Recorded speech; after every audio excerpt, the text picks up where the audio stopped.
శ్రీ రమణ భాషణములు ఏకనాథరావు గారు స్ఫురణ అనగా వర్ణనాతీతమైనను స్పష్టమైన అనుభవం హృదయ కేంద్రమందు అంటే ఏమిటి అని ప్రశ్నించారు. దానికి మహర్షి భయము ఉద్రేకము లాంటి పలు సందర్భాలలో స్ఫురణ తెలుస్తూ ఉంటుంది.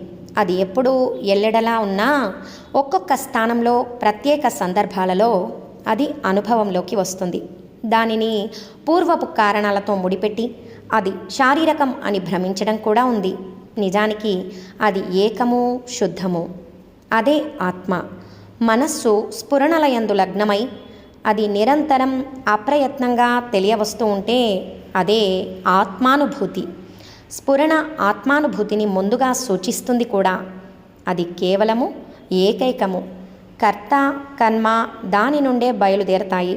తాను కర్త అని భ్రమించేవానికి కర్మలు అనగా విషయాలు తనకంటే వేరైనవని ఖచ్చితంగా అనిపిస్తుంది. అవి అప్పుడప్పుడు ప్రపంచమును కర్త యొక్క ఆ ప్రపంచానుభవాన్ని కల్పిస్తూ ఉపసంహరిస్తూ ముందుకు వస్తాయి. దీనికి భిన్నంగా వ్యక్తి తనను సినిమా తెరగాను ఆ తెర మీద కనిపిస్తున్న కర్త విషయాలను దృశ్యాలుగాను అనుకుంటే ఎటువంటి కలవరము ఉండజాలదు.